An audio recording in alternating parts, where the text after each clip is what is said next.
Jackson is executive director of the blacksphere.net and is a Fox News contributor. Wendy Osefo, excuse me, Wendy, I'm sorry, is a professor at Johns Hopkins University and political commentator. Wendy, let me start with you since I didn't say your name properly. Well, thank you. So the White House is saying, and the Justice Department is saying, this is actually not happening.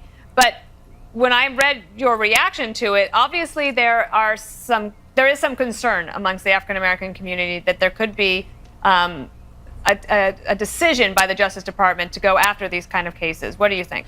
Yeah, I don't think it was just a concern amongst the African American community. I think it was a concern amongst educators as a whole, and as far as higher education is concerned, we have to make sure that students, regardless of their color, they are given equal opportunity, because we have empirical data that says that those who come from underrepresented minority groups have been statistically marginalized when it comes to the higher education practices. So for individuals to jump out on this story and quickly say, this was against white students and that's where they were going with this, there's definitely some pullback that needs to be done to make sure we have all of our ducks in a row before people jump out. But however, if the White House is saying that this is not what they're doing, then we are okay with that, right? Because we know that black and brown students are statistically marginalized in higher education. But Kevin, the Justice Department is saying that this was a false story, but you actually think that maybe they should take this on. Absolutely they should. The marginalization of blacks in higher ed comes from the fact that you can score so much lower than an Asian student. I think you have to score a 1085 and an Asian kid has to score a 1310 to get into the same school. So I don't blame Asians for doing that. But the worst thing about this is that the what they call the racism of low expectations. Look, my son is a Wharton grad. He got in, graduated magna cum laude, and he's now performing in his real job in a very good way. And it's because he's a bright kid. And it didn't matter that there was affirmative action or whatever. When are we going to lose the crutch? Here's what I can tell you, Dana.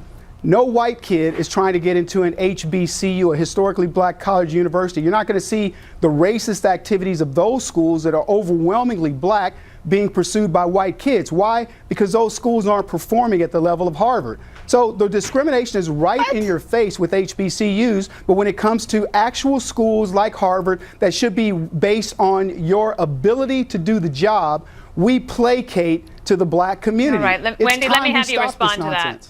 So everything he said is statistically dubious and it's incorrect. First of all, affirmative action benefits white females the most, and that is the fact. Furthermore, before we start pulling the race card, which is what this gentleman is doing, let's state the facts. 2.4 million unemployed black people make up the United States population. There are 112 unemployed white Americans. So there's more white Americans that are unemployed. So even if we use affirmative action to give every black person a job, that will only affect 2% of the white population. So let's not sit here, excuse me, reclaiming my time. Let's not sit